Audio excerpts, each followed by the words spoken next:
Whether it is the sweet treats we indulge in after meals or at odd hours through the day, or even the canned and packaged items marketed on shelves, sugar has crept into our meals, becoming an essential component of our diet.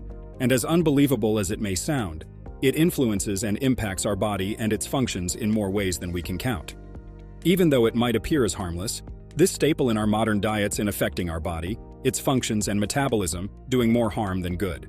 Whether it is cookies, donuts, chocolates, or even juices and other beverages that we consume, sugar enters the body only to lead to a cascade of reactions that overwork and then shut down certain organs, wreaking havoc and causing diseases that may or may not be curable. But wait, does that mean all forms of sugar are harmful for the body? Or are there any harmless or even healthy forms that it exists in? Or maybe the answer lies in consuming controlled amounts of this seemingly harmless compound in order to mitigate its effects. Scientists have discovered that it is not just our physical health that is impacted by sugar. Having a sweet tooth can cost you a lot more. Discoveries have been made about how sugar causes depression, anxiety, and other mental stresses. But what is so dangerous about sugar that make it such a threat to human health? In today's video, we are going to unravel the mystery behind sugar and exactly how our cells respond to it, learning what role is played by it in our metabolism, and how its negative effects can be minimized or controlled. But before we dive into what makes sugary foods more of a threat than a treat, make sure to hit that subscribe button, click the bell icon, and like this video so that you never have to miss out on important scientific revelations.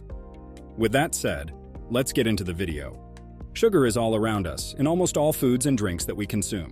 Natural foods have sugar too. Milk, for example, contains the sugar lactose, and fruits contain the sugar fructose. Since these sugars are present in natural foods, they are also known as natural sugars. Candies, processed drinks, and other desserts, on the other hand, contain added sugars like sucrose, dextrose, and table sugar. Have you ever wondered why you feel energized shortly after you have consumed a sweet treat?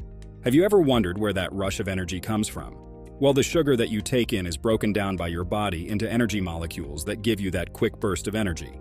Let us explore how this happens and why this energy boost is short-lived and fades almost as quickly as it arrives. When we consume sugar, salivary enzymes begin to break it down. Then, in the digestive tract, the acids and digestive enzymes present in the body break it down further into much smaller and simpler forms, glucose and fructose. The body finds it much easier to utilize glucose molecules than fructose. Glucose acts as the primary source of energy for the cells. When it enters the bloodstream, glucose causes a sharp increase in the blood sugar levels. This spike in blood sugar levels is what makes you feel that rush of energy shortly after you've had sugary items. To counter this spike, the pancreas releases insulin. If you are wondering what insulin is, it is a hormone that is responsible for transferring glucose from the bloodstream into our cells. It is like a signal that is sent out to the body, telling it to transport these molecules of glucose to the cells. When the blood sugar levels drop, you feel what can be called a crash. The rush of energy fades and is replaced with feelings of fatigue and maybe even mood swings. In the cells, glucose can be used as an energy source. Now imagine what will happen if you take in heavy amounts of sugar. Your body will not be able to produce as much insulin as it should, and this would lead to insulin resistance. In simpler terms, the cells in your body would become less responsive to signals generated by insulin. This would mean that glucose can no longer enter cells as easily as it was doing earlier. When glucose molecules accumulate in the bloodstream, your blood sugar levels will rise. This can eventually lead to what is known in medical terms as type 2 diabetes. This is not it. High blood sugar levels, high blood pressure, and abnormal cholesterol levels are just few more of the many downsides of insulin resistance. It can even lead to heart diseases and a stroke. Glucose molecules that are in excess and are not being used up by cells for energy accumulate in the liver and muscles, but in the form of glycogen. These are like energy reservoirs that the body can use later. This is where it gets interesting. Although our body is able to store glucose in the form of glycogen, this can only be done in limited amounts. Think of the liver and muscles like storage sites. When the storage sites are full of glycogen molecules, it cannot take any excess, and the remaining glucose molecules are then converted to fat by a process called lipogenesis. Let's break this term down to understand it better. Lipo means fat and genesis means synthesis. These fat molecules that are synthesized use the adipose tissue as their storage site. And what do you think happens when these fat molecules accumulate over time? You guessed it, it leads to weight gain and obesity. Metabolism of fructose is much different than that of glucose. Where glucose molecules are readily taken up and absorbed by the bloodstream and used by cells as an energy source. Fructose is transported to the liver to be broken down into glucose, glycogen, or fat, even being absorbed into the bloodstream. This is done by a number of metabolic pathways. Some fructose molecules are converted to glucose or glycogen. Excess molecules of fructose, however, are converted into fat molecules. The fat molecules are then stored in the adipose tissue or are transported by the liver into the bloodstream. When excessive amounts are consumed, however, the liver fails to process these molecules efficiently. Remember, overworking and stressing out any organ can lead to severe consequences. In this case, insulin resistance and inflammation are the most common outcomes, and you will be more susceptible to heart diseases and type 2 diabetes.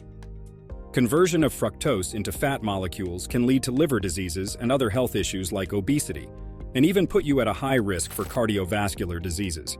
Not only your metabolism, but your mental health is also at stake when you consume sugar in increased amounts. Remember that sugar rush we talked about earlier in the video? Imagine being on a constant roller coaster of feeling energized and drained. Your brain chemistry and mental health would be affected in a way that makes you feel drained, cranky, and even irritable. The fleeting sensation of energy that crashes just as suddenly as it starts stems mainly from increased levels of inflammation in the body, one of the many results of increased sugar consumption. Mental well-being is impacted by the delicate balance of different neurotransmitters that send out signals to different parts of the body. Your brain uses a happy molecule, serotonin, which functions as a neurotransmitter.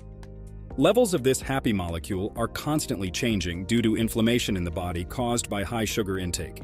Disorders like depression result from these changing levels of serotonin. Another neurotransmitter that is affected by sugar is dopamine. This is the feel-good chemical. When you consume sugary foods, your brain is made to feel good by dopamine release being triggered.